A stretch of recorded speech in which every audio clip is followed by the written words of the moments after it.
Hey, ghoul friends. It's me, Adrian, or Ayden. Either way, I am still your host, and you are still listening to Susto, the podcast of paranormal folklore from Latin American cultures. Welcome back. Thank you for returning from the beyond. And if this is your first time, welcome to Susto. We are so happy to have you here. Y'all, a lot has been happening lately. I feel like this eclipse season really put me through the ringer. It dragged me through the mud, but I'm on the other side. We are down a car, which means we don't have a car at this moment of recording, but hopefully this week we will be going to get a new one.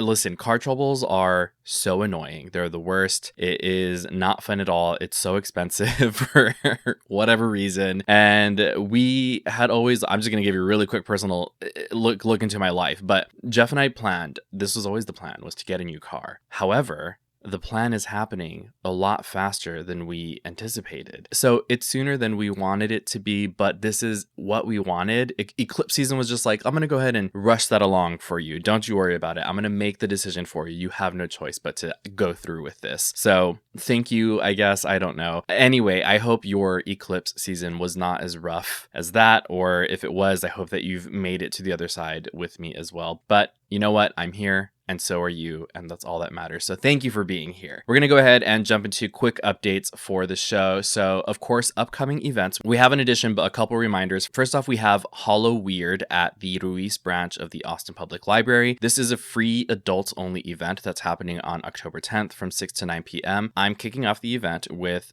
storytelling and a discussion at 6 p.m. So if you're going to get there a couple minutes early just so we can settle in and get the night going, because it's going to be a lot of fun. And then after the discussion, and throughout the evening, you can put your horror knowledge to the test with the horror trivia that they're hosting that starts at 7:15. And then there's going to be spooky crafts throughout the night. So make sure you go to that one. Very excited for that. I've done several events with the Austin Public Library. Thank you all so much. By the way, please keep having me back. I have fun every time we go, so I wouldn't be coming back if I didn't, right? The next event is the Night Owl Spirit Social. This is a ticketed event, and this is happening on Halloween night, October 31st from 5 p.m. to midnight. It's going to be so much fun. Listen, Halloween parties, they happen every year. We're actually moving hours so that I can do this event because I would not miss it for anything. That is how much fun it is. I am dedicating my Halloween night to it, as I know are so many other people, and you should be one of them. So I'm going to be speaking on a panel, and our panel is called When the Veil is Thinnest. I also have a table that I will be at all night. So if you go to the event, please make sure to stop by, say hi. Let's take a selfie. Let's just chat. I love meeting you all in person. It's so much fun. And aside from panels and the vendor market, there's also going to be a costume contest. There's going to be tattoo specials and more. When I went to the Spirit Social last year, I got this little tattoo right here, my little ghosty. You probably saw pictures of it on social media, but if you are a best girlfriend on Patreon, then you are seeing this in video right now. But regardless, there is so much to do at the Spirit Social. This is their second year doing it. I'm so excited to be invited back. And if you want to get your tickets, you can do so by visiting thenightowlpodcast.com. They will sell out. The VIP tickets, I know for sure, are sold out. There should be still the all access pass, which gets you access to the panels and the market. And then the regular pass, I think, gets you access to the market, but not the panels. So either way, you will have a chance to see me and so many other cool people regardless of which pass you get, but you do not want to miss it. I promise you, they will sell out. And a new addition to the lineup, we have the Strange and Extraordinary Fest. This one is happening on November 22nd at 12 p.m. I will also have a table here and also speaking on a panel, and of course, there will be a spooky market. But if you cannot make it in person, do not worry. There is an option to stream the sessions and the panels online. So you can get your tickets, whether that is in person or online, to watch the, again, sessions and panels. You can get your tickets by visiting strangeandextraordinaryfest.com. So far, that's it for events. Again, if you have an event that you would like me to be present at that you think, hey, Ayden, Susto should be a part of this, feel free to tag me in comments, put me in contact with event organizers. If you are an event organizer, please feel free to reach out to me. I'm always looking and willing and excited to work with people, especially on live events. But we're going to move on to the next thing on my list here, which is the book club. So this month's Susto Spellbook Club, we are are reading It Came From the Closet, Queer Reflections of Horror, edited by Joe Velez, or Velez. Sorry, Joe, if I mispronounced that. I'm very excited to read this one. This one is another one that's been on,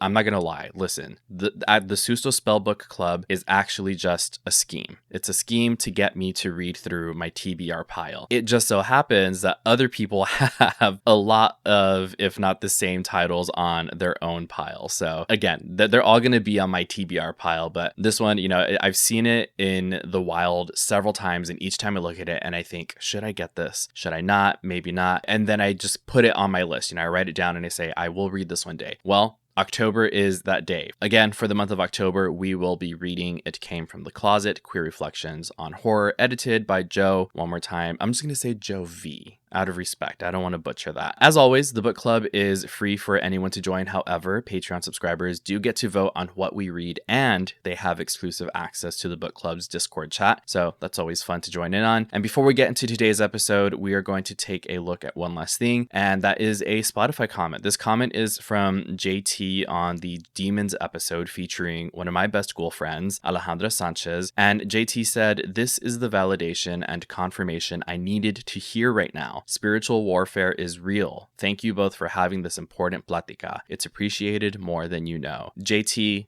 I'm so glad that you enjoyed that. Listen, spiritual warfare, whether that is on a grand scale, whether it is from individual to individual, or from spirit or entity to person, that's part of why we are all here, right? We at all, I think at some level, if we're listening to this, we sort of believe in that in some way, and it can manifest in many different ways. So either way, I'm glad that that episode resonated with you. I'm going to put the link for that episode in the episode description below if you haven't heard it, or if you just want to give it a re-listen. That is actually, I think, one episode that many people connected with. So huge shout out to my bestie Alejandra. If you haven't heard that episode, again, link is in the description. Go check it out. Now, that is all said and done. Thank you for sitting through that. We're going to go ahead and dive into this week's episode, which is about the Antumía.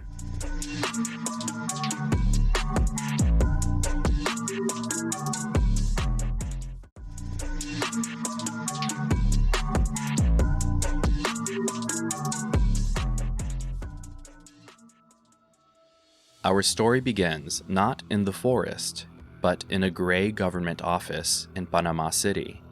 Dr. Esteban Morales, a corporate anthropologist, tapped away on his keyboard, zeroed in on his latest research. He studied people, but not solely to understand them better, but to know how to manipulate them for businesses. He was a man of pressed shirts, polished shoes, and a notebook, always ready to record what he could turn into a marketing tactic. Across from him sat his boss, a sharp-eyed bureaucrat with the air of a man who had never once touched the soil of the country he ruled over. Esteban's boss clasped his hands together and leaned forward. "Esteban," he said, "the Emberá people cling to their rivers like a dog to its bone. We need those rivers, for dams, for hydroelectric power, for the future of this country. But the Emberá keep refusing our offers.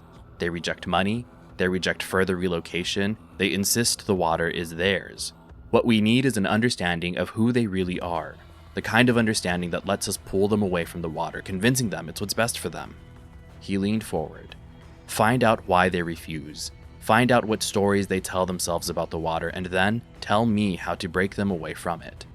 Esteban adjusted his glasses, nodded gravely, and thought, this will be simple. Days later, he arrived at the edge of the Parque Nacional Chagres. The heat pressed down like a weighted blanket. Cicadas shrieked in the trees. And ahead of him, through the canopy, lay a newly built Emberá village. Wooden houses sat on stilts, floating above the soil.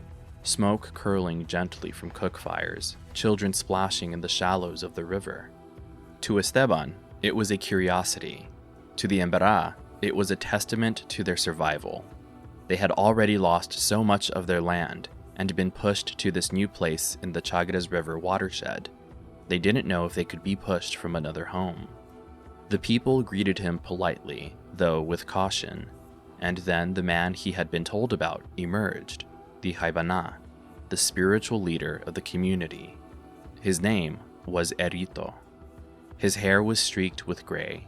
his chest painted with hagua designs that shielded his skin, twisting around limbs like the rivers themselves. He spoke in careful Spanish, his voice low and steady. "You are welcome here, Doctor. Our people always offer hospitality. No matter what land we have been driven to, far from our original homeland, we have always been welcoming of those who come in peace. But I must ask, why have you come?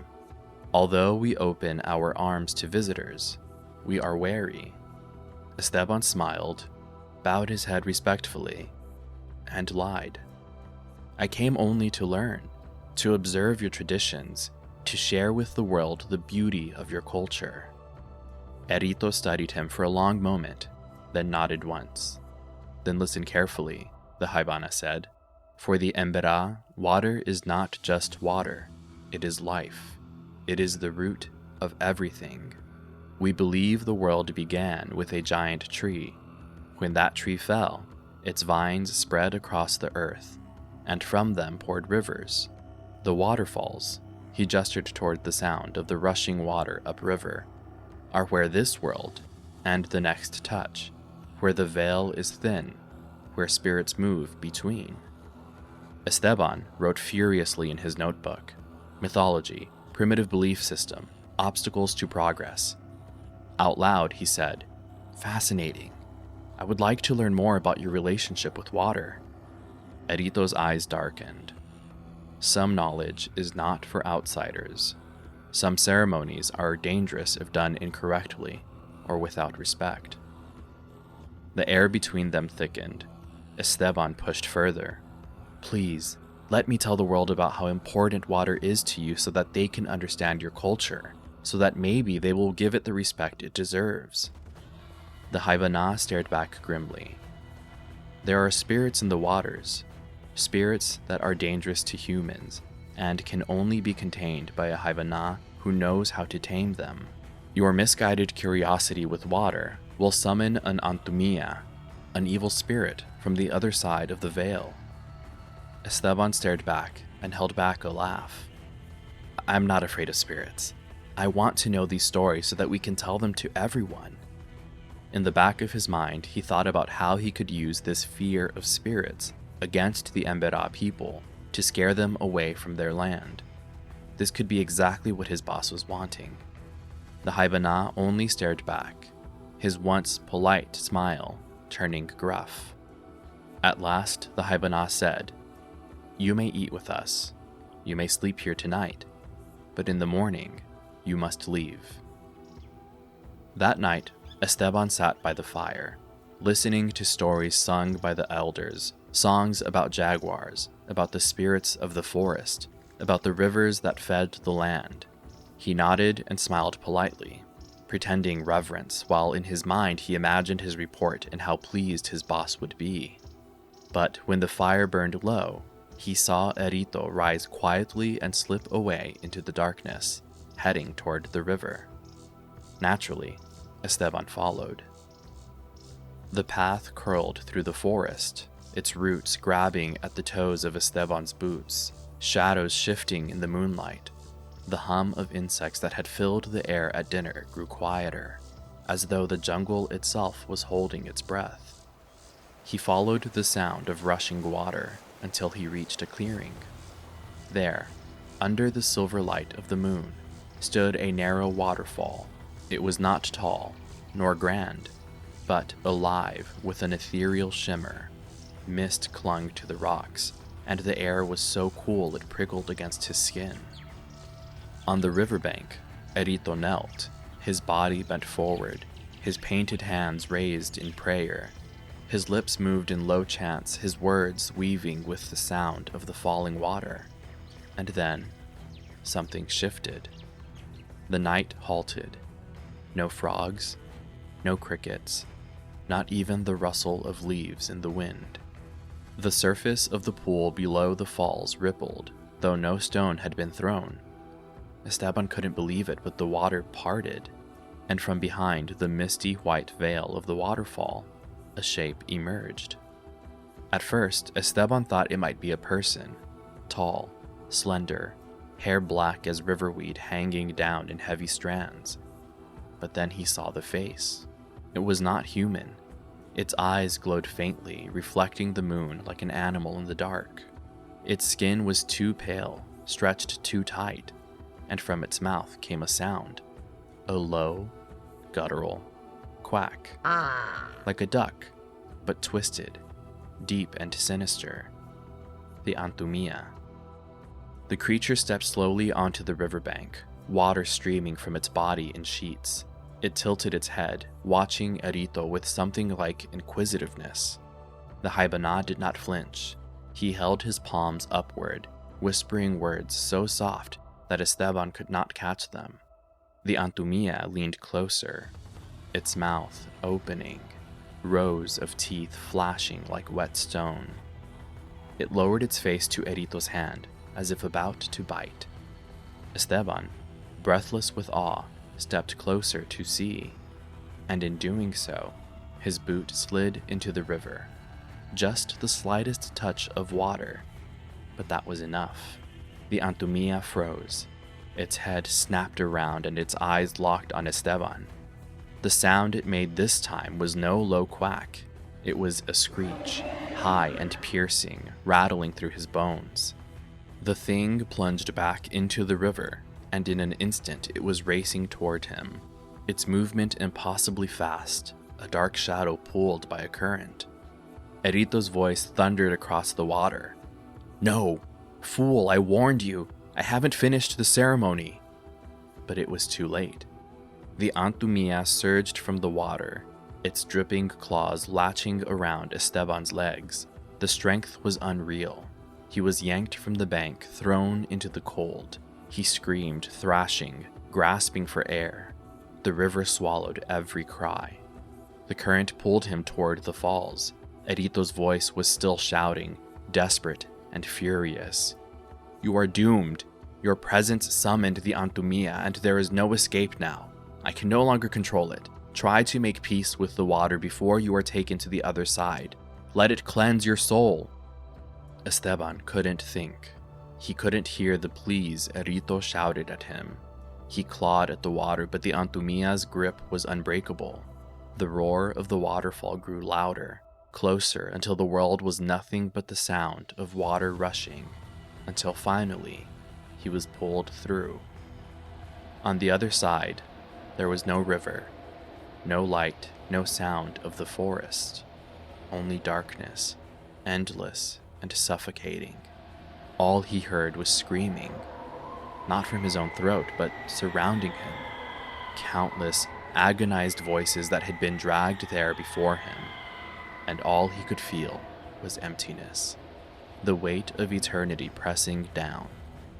That is where the fool, who wouldn't listen to the wisdom of a Ayden, Dr. Esteban Morales, remains forevermore.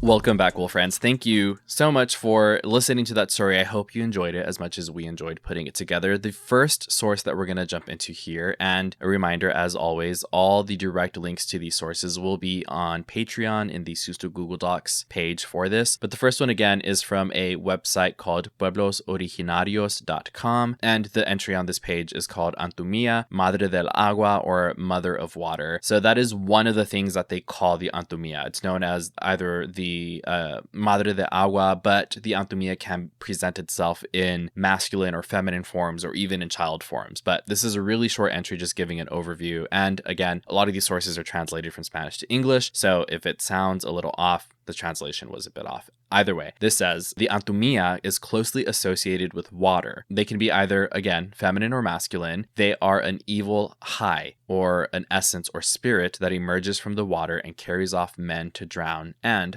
/ or eat them. So this could be, I don't know if it's specific to just men, but, or I think it's, or it says, even in Spanish, it says, y se lleva los hombres. So again, this is specific to men, but I want to speak specifically about this word. So it said, they are an evil Hai. It's Jai. And there are different variations of this word. And we're going to go a bit more into depth about what that is. But here it just says in parentheses next to it, essence or spirit. So you could think of a Hai as just a general kind of ghost, maybe. That's kind of what they're attributing as a spirit or ghost or something. This continues. They never eat shamans, which is the Haibana. So that is a word from this community in the Emberá people. And you might remember, I feel like I'm jumping all over the place, but these pieces will connect, I promise you.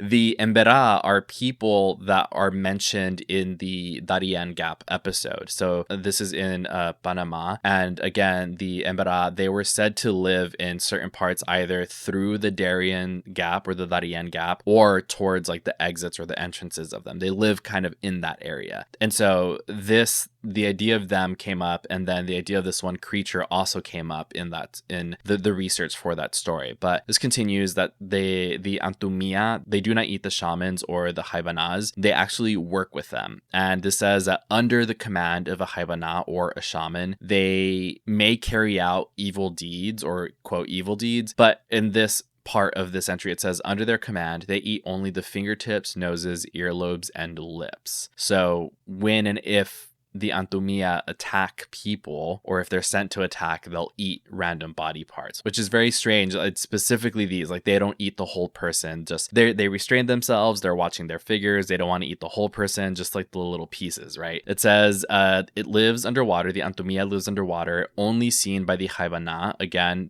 only the shamans can see them, and its voice can sometimes be heard at night, sounding similar to a duck's quack. Its presumed proximity causes panic among people. They are often the Haibana's guardians and will leave the river to protect it, or if the Haibana orders them to harm someone. So again, these are river-dwelling creatures, monsters, entities, whatever you want to call them. They're river-dwelling, and the only time they leave is when they are protecting the river, the wildlife, or when the shaman, the Haibana, orders them to leave it for whatever bidding they need done, right? I think what is a little amusing about this is, what if you just hear a duck out in the wild at night? It would be scary, because you think of like other animal noises that people hear at night, right? So like you think of the bobcat, right? And its scream or its shriek sounds like a woman screaming. So there are areas in Mexico that they say that La Llorona is out there. They heard La Llorona, but it's just this animal. Its shrieks sound like a woman screaming. But that does sound, I think, that sounds creepy. Hearing a duck's quack doesn't, to me,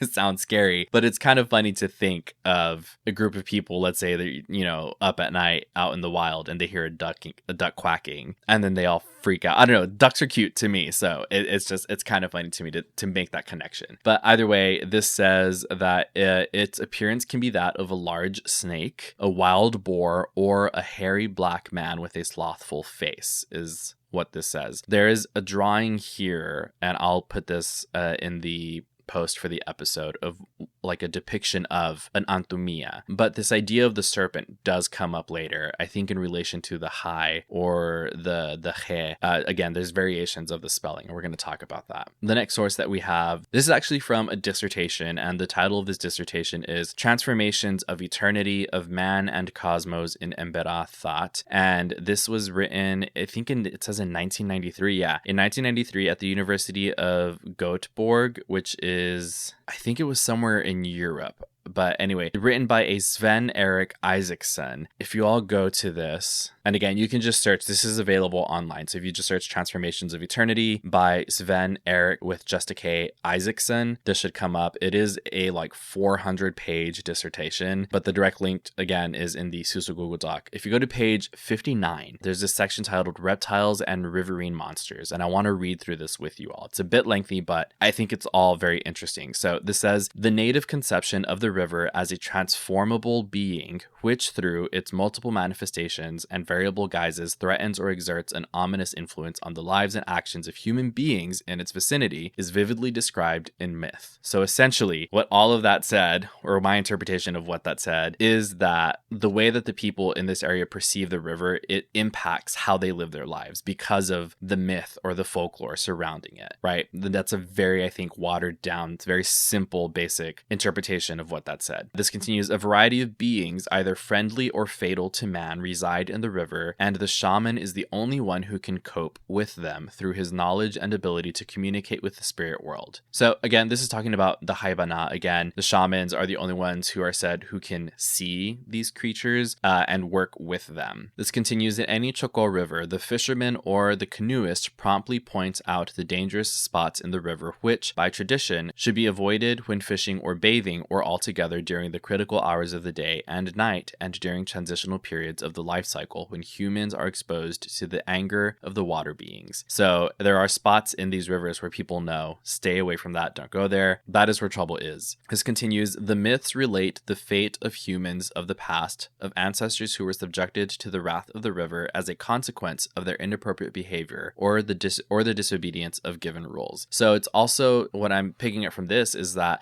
these creatures are sent to punish. They are tools of like discipline, right? This continues. The myths graphically describe the metamorphosis of the river into a huge mouth that devours humans into the underworld of the river, but the myths also tell about the benign inhabitants of below who assist the humans and guide them along the waterways that connect our world with theirs. So there are also, like it says here, benign entities that help the humans out. And I feel like that is always the case in every episode that we have of some sort of nature creature. They're like, I'm gonna say fae just to connect it, because I feel like that's also really widely known. But any sort of like nature dwelling, whether it's forest, water, what have you, they help as much as they harm, or it just depends. Maybe not as much, but they can help and they can harm. There's always that kind of like duality, I guess. And this continues, the visible river from which people can earn their livelihoods and near which they make their abodes is for the Emberá ocular evidence of the once established and still unbroken contract with the aquatic underworld. Fishermen or playing children on the beach run the risk of being spirited away by the ever-present water monsters of the world below, as witnessed by the myths. So that just establishes that there is a paranormal connection to the water with the Emberá people, that there are myths and legends and creatures that surround these bodies of water. And typically in like our research, when we're looking up the Emberá people, they typically live in these structures that are on stilts near the rivers. And I'm assuming that's in case it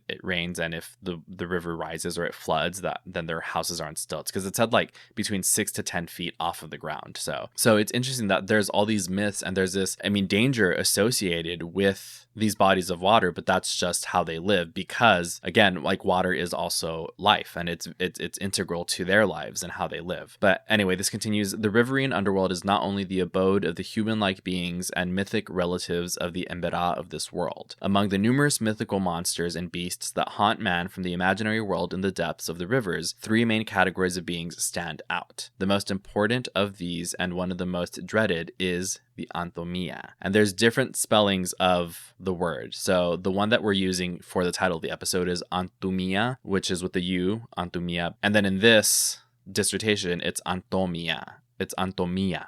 And actually, to be more accurate, it's actually Antumía. Antumía. Antumía.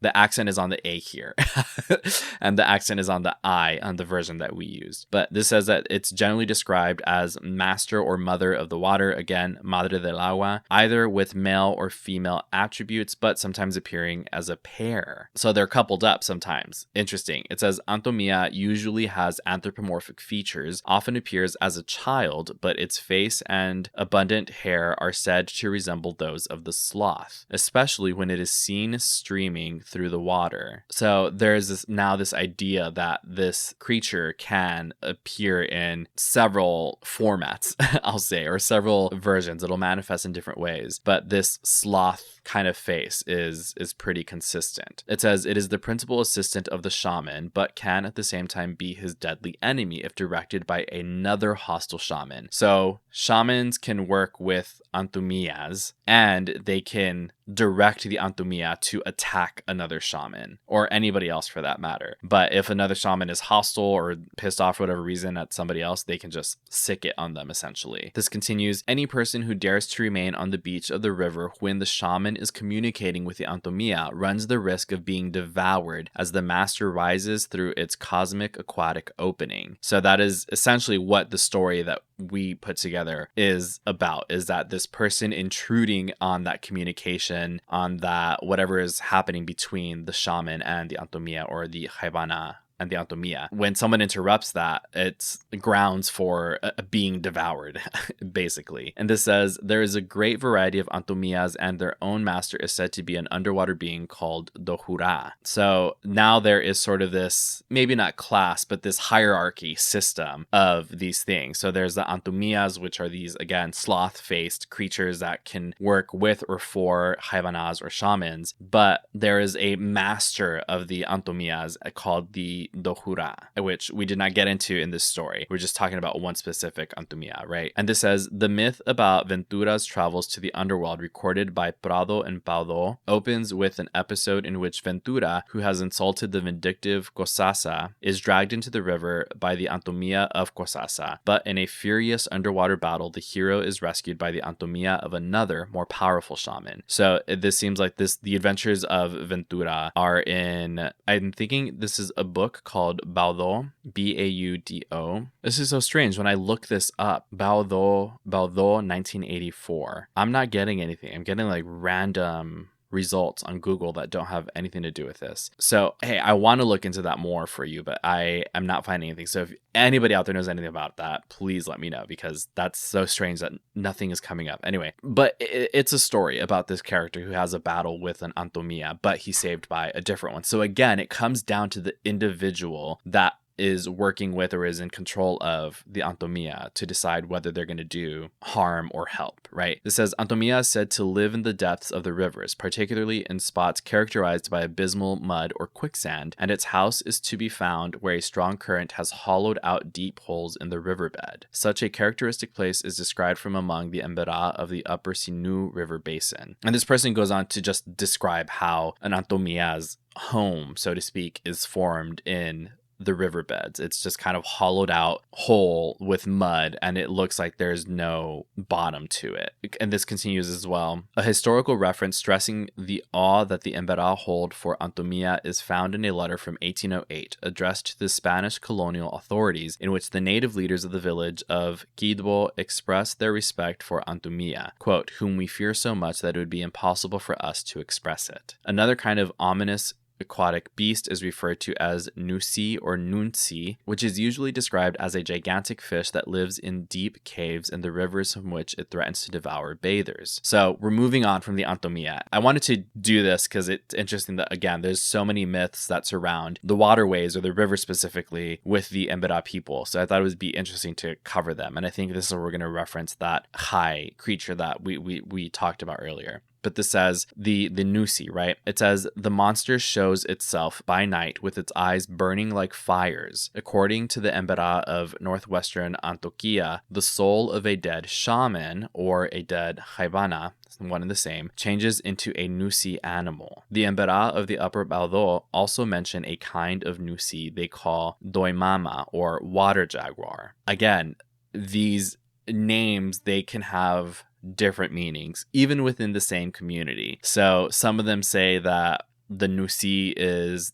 the soul or what a shaman transitions to when they pass away or when they die. It can also be, depending on which, again, region, it could be that a specific type of Nusi can be this water jaguar or a doimama, which is something different. That's not a person, right? I don't know. But again, these names, they're lending themselves to different meanings. Okay, I'm going to skip over a bit to get to this third one. This says the third category of monstrous beings that rule the riverine underworld is usually referred to as sierpe in local Spanish and as je by the Emberá, which is J-E. And I'm assuming it is the same thing as the Jai, the high, but this is he.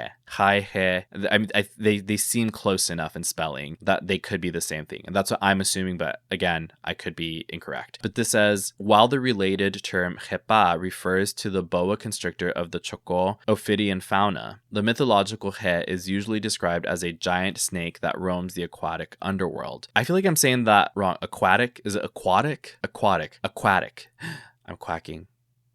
I'm an Antumía. Oh, it's aquatic, right? Okay. Anyway, the mythological he is usually described as a giant snake that roams the aquatic underworld, always threatening to emerge from the water to snatch humans and devour them, taking them to the subterranean realm. As mentioned earlier, the Antumía can present itself as a snake or a water serpent. Again, there's this connection between Antumía and a he, where Antumía can manifest as, many different things, but including a snake. There is also specifically a he. So I'm like, is it that like square rectangle thing? Like all rectangles are squares, but not all squares are rectangles. Is it like all Antumías are also his, but not all his are Antumías?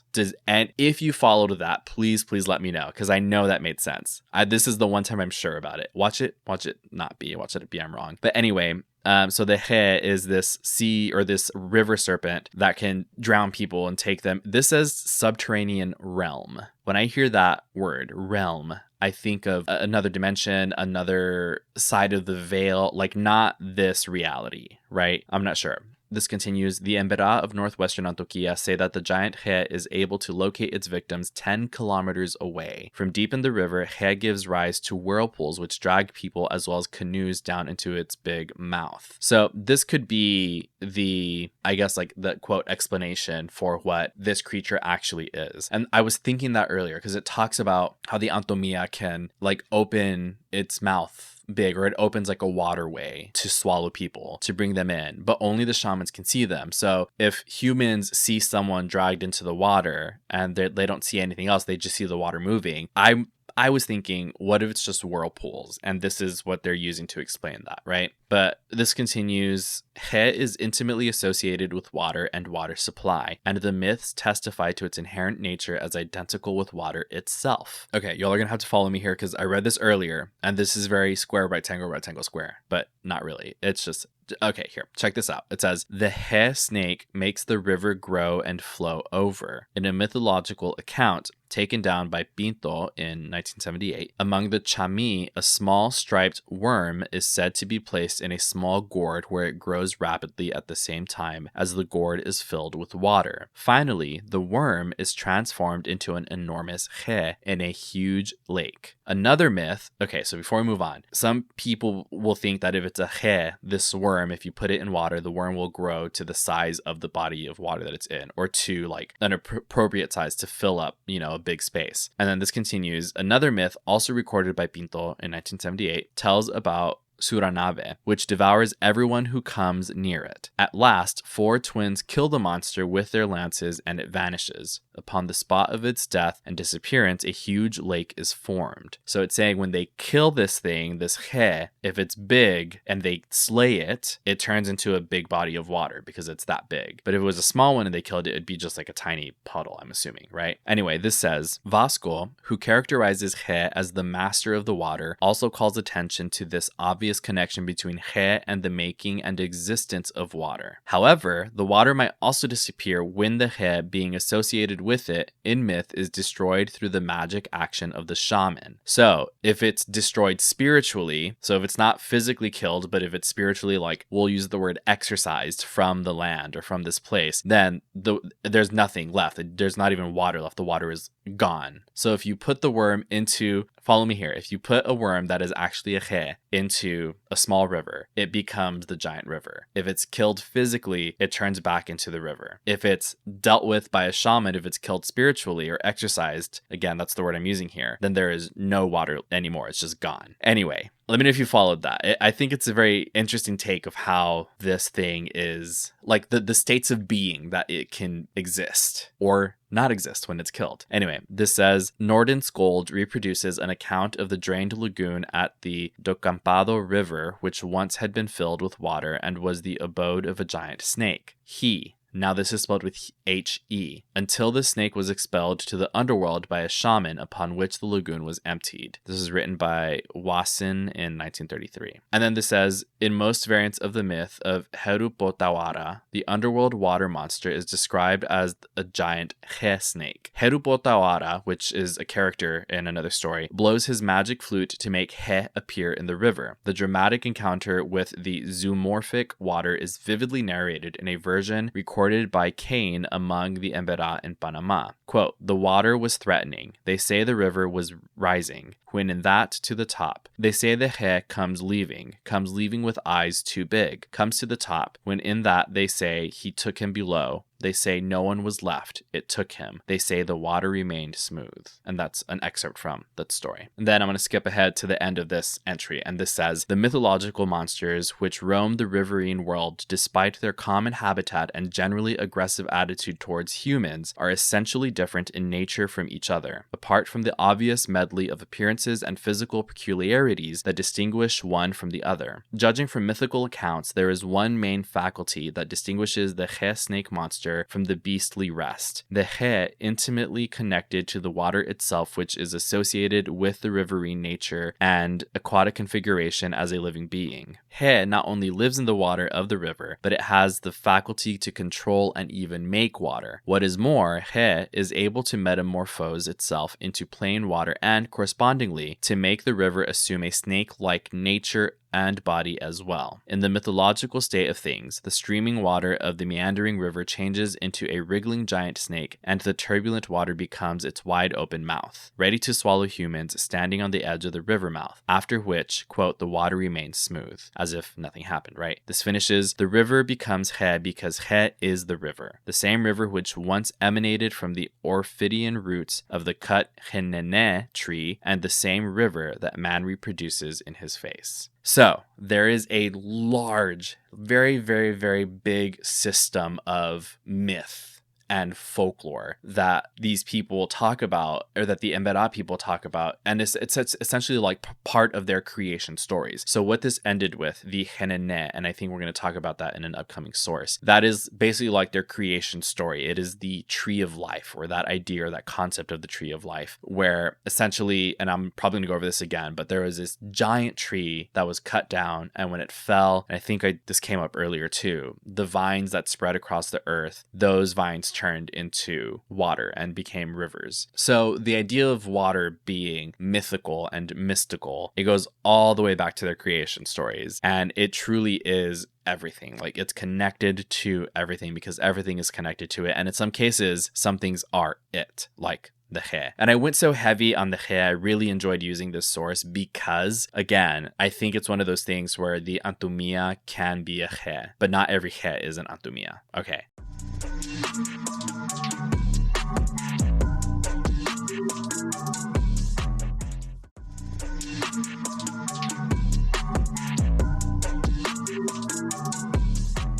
We're going to move on to the next source. This is another, I'm not sure if this is a dissertation or a thesis, but this was another academic source. If you look up Emberá mythology, main myths, features, and functions, PDF, one of the sources is from Revista Bioetnia, and it's bioetnia.iiap.org.co, I believe. And this is an article. But anyway, I took an excerpt from this article that I wanted to share with you, and it talks about a lot of the creatures that we mentioned earlier or just now. And this says, quote, the most well-known and vibrant myths and legends include the origin of humanity, the tales of Hinupotowara, the stories of He or Hepa, the giant serpent, the adventures of Ventura, a cultural hero from the Upper Baldo for some communities, and hundreds of stories featuring the mysterious beings of the Emberá's world. Emberá's world, I tried looking up that word, and that was another one where I kept hitting a dead end. So if anybody finds anything about that, please send it my way. It's Yamberas. But I'm assuming it's because it's saying mysterious beings of the Emberá's world. Emberá's maybe has to do something with like mystical, like it's like a overarching kind of like a generic term. Anyway, this mentions Nusi, which we know now is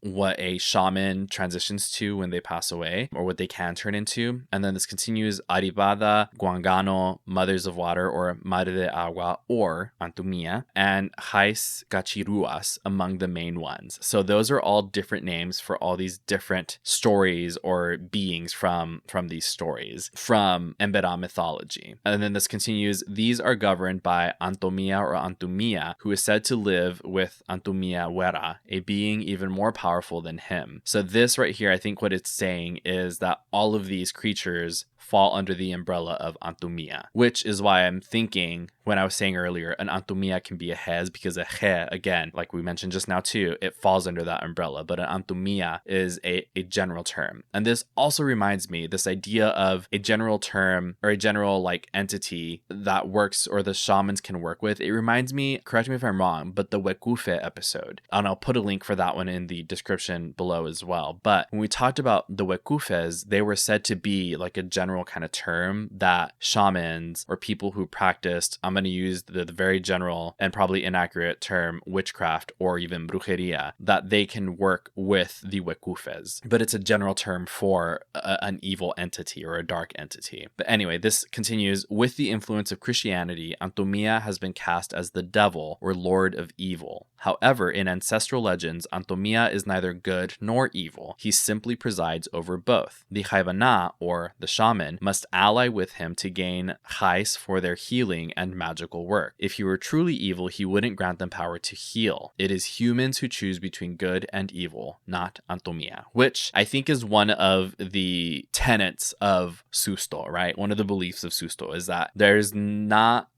hardly ever really like evil out there that just exists as evil. There are maybe, I think, forces that can be used for evil, and it comes down to an individual person or an individual who is taking control of certain things and what they use it for, right? But also I do think that there are maybe just kind of evil, sinister entities out there. Anyway, this starts to wrap up, and it says, among the Emberá of the Sinu River, Antumía appears to people as a gentle child, man, or woman, sitting in the water, playing with the fish, a figure worlds apart from the red-skinned, horned-tailed, and cloven-hoofed being of Christian tradition. And so this is really driving in that fact that, like with many of the things that we talk about on here, with the introduction of Christianity and Catholicism and colonialism, all of a sudden, all these things that these people believed, oh no, that's the devil. No es de Dios. Like suddenly it's evil, and it's only evil because it's not the Christian Jesus or the Christian God, right? And then this finishes up here. It says, in fact, for the elders, Antumía is the spirit of the river. Which, again, there is this really strong connection to the river and to water. The next source that we have here, this is from thisismyearth.org, and it says carving the river from the tree. And this talks about the creation story and also the idea of the relocation or the displacement, if you would, of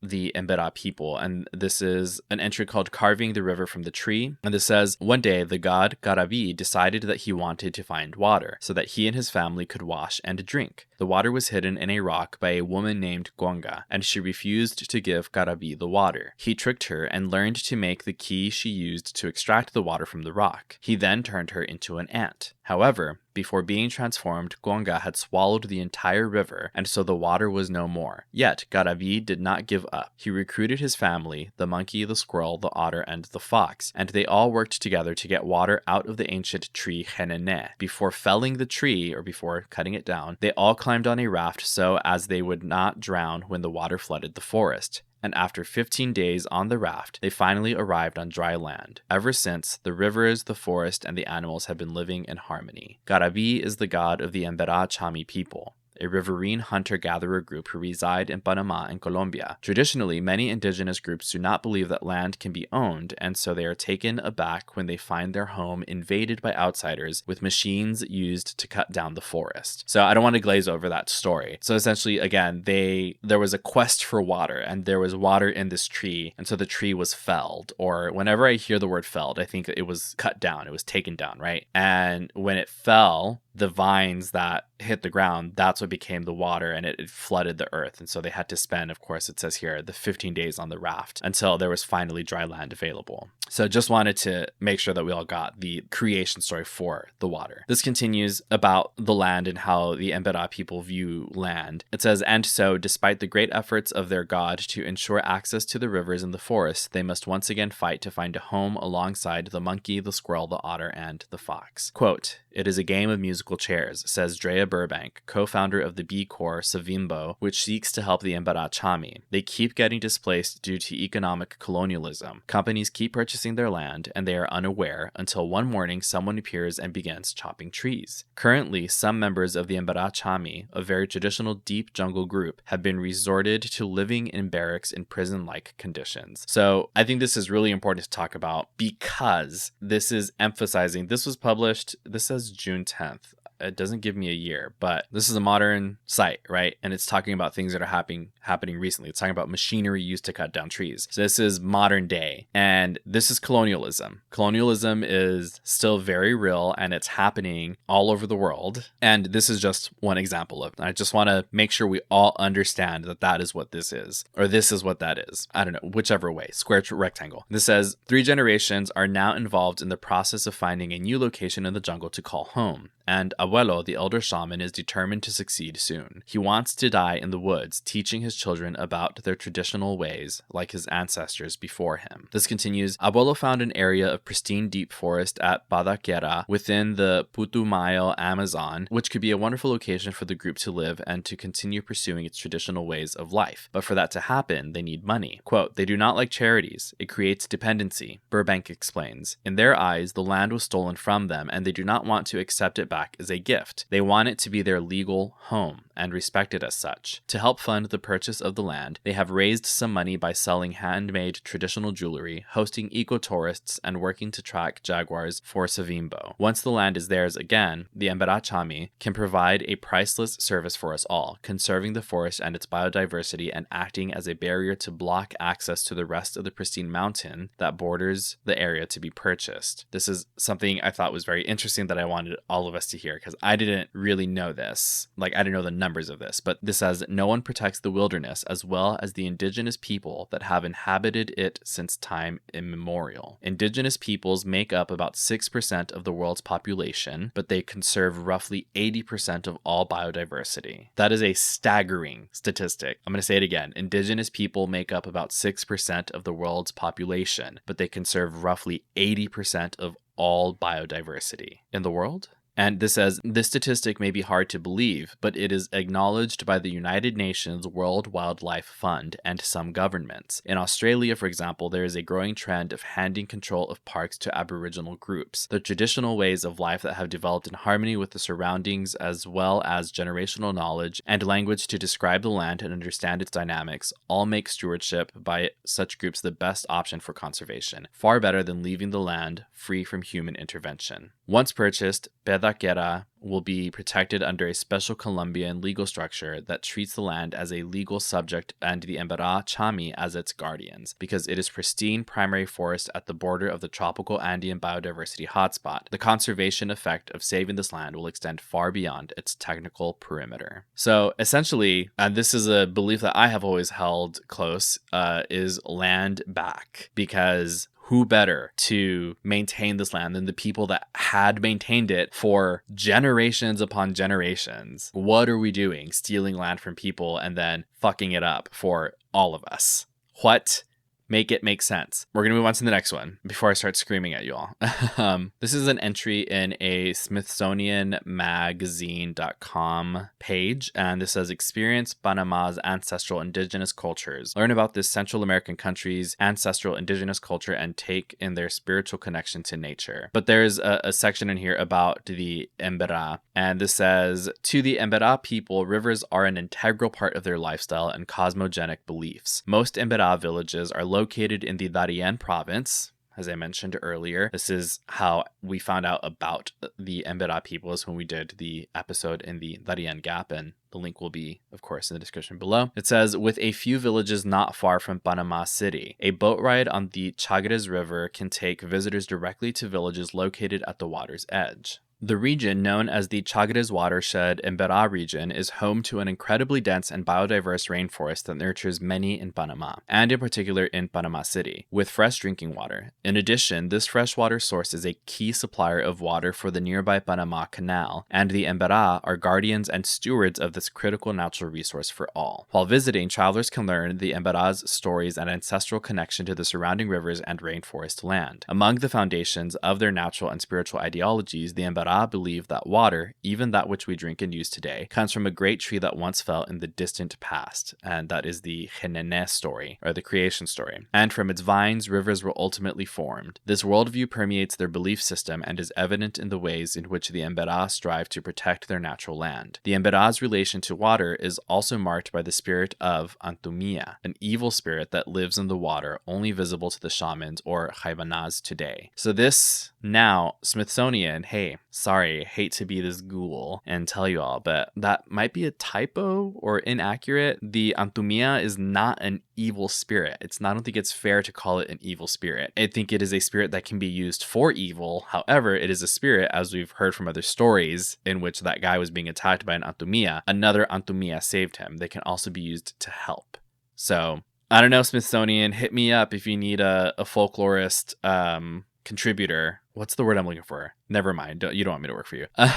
But I just noticed that. I've read this source before, and I just noticed that. Anyway, this continues. Visitors will find that the Emberá are well known for their handmade crafts, such as black palm baskets or chunga, and intricate animal carvings made from both tagua nuts and cocobolo, along with temporary tattoos made using a black dye from jagua fruit. And so this was mentioned earlier, and there's another source that we have about it in the story when we talk about Dr. Esteban Morales meeting the Jaibana Erito, and we described Erito as having streaked gray hair, his chest painted with jagua designs. And so what jagua is a fruit, and the Emberá people use this fruit to make a temporary dye or ink, or essentially they make temporary tattoos with this ink or dye that's made from the fruit. They have these like specific, I don't want to use the word aesthetic, but like these specific markings that they do with this ink or dye, and then there are these like temporary tattoos. So that is what this is talking about. It says, on a visit, you will likely travel in a traditional dugout canoe like that of the Emberá, and may be able to experience traditional dance and music. While many Emberá villages are located deep in the forest in Darien province, there has been some migration to the Panama Canal watershed area. Villages such as Emberá Quera, Eyapuru, Parurupuru, Emberá Dura are more accessible to visitors. Pararupuru is home to the current chief of Chagres watershed Emberá region, Antonio Zarco,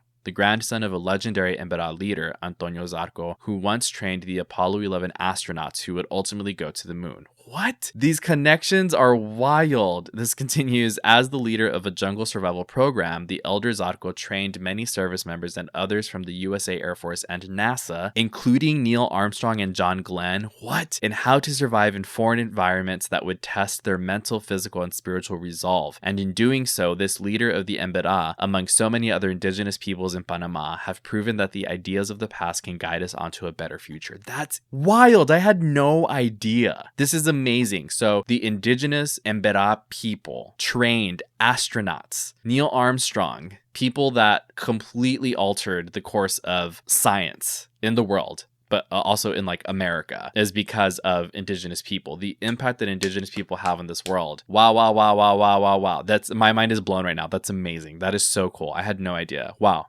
This is really neat. Okay, and the last source that I have here, this is a video called The Tattoo Lady, published by a Drew Binsky on YouTube. So if you just search The Tattoo Lady, this is from the account Drew Binsky. It's a short video. It's like a 3-4 minute video about this Emberá woman, and it's all about the jagua tattoos. And in the description here, Drew says, they have this local fruit called jagua, which only grows on select trees in Central/South America. The Emberás extract black juice from the fruit and use it as an ink that they paint their bodies with, and it stays active for about 2 weeks. The geometric shapes and designs have been passed down from their ancestors, and they use it today as a sunscreen and shampoo as well. And then they said they interviewed this woman named Lisa, and she is the main tattoo artist or jagua artist in this community of 24 families. This video was published in 2020, so about 5 years ago, but I was watching some of it earlier, and it was very, very interesting. and she looks so cool. So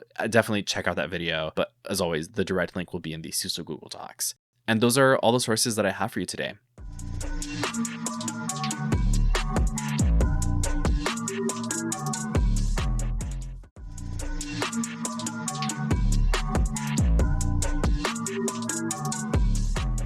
Welcome back, Ghoul friends. Thank you so much for listening. Remember, if you would like to hear your story on Susto, you can do so by sending it in to me by visiting my website or my link tree and hitting the submit story button. And again, it can also be a photo, video, or audio recording, anything you would like to be featured on an episode or on social media. Please send that in to me. And if you would like to support the show, the easiest way to do so is by sharing the show with your coven of ghoul friends, by following along on social media. That's at Susto Podcast on every social media platform for any and all updates, and by leaving a positive rating or review wherever you are listening. Reviews like this one from Elia H. Elia said, "This pod was shared by Diosa from Locatora Radio, and I just knew I had to check it out. I've been an avid listener for almost a year and can say that I enjoy Ayden's detailed research, sense of humor, and warm personality. They make sure to be respectful and engaging with each story that they cover. I love noticing the new changes to the pod, whether it's a new sound they use or trying out a new segment." Elia, thank you so much. That means so much to me that you are even noticing the small changes in the quality of the show whenever I try to upgrade or update them. And also, big shout out to my ghoul friends over on Locatora. If you have not listened to that podcast with Diosa and Mala, please do yourself a favor, go listen to them. They are awesome creators, not only behind the mic, but also in the community. They do really cool stuff in LA. So please go check them out. It's Locatora Radio. Love them. They're super cool. And Elia, thank you so much for that review. That means so much to me. Finally, you can also support Susto by signing up to be a Patreon on patreon.com/Susto Podcast. For $3 or more a month, you get bonus and exclusive content like early and ad-free episodes and videos like the video version of this one. Hello. And a major thank you to this episode's patron saints. You are Liza, Rachel, Alejandra, Luther, April, D, Josette, Sam, Mandy, Jules, Lori, Jeannie, Desiree C, Neressa, Rachel A, Azucena, Marlene, Lainey, Desiree A, Carla, Ricardo, Vanessa, Maritza, Nieves, Manormal, Iris, Mar, Flor, Selena, Nightingale, Clint, Rachel W, and Armani. Thank you all so much for your support. It truly means the underwater world to me, the aquatic world, if you will. I will talk to you in the next episode, and until then, no te asustes. Bye.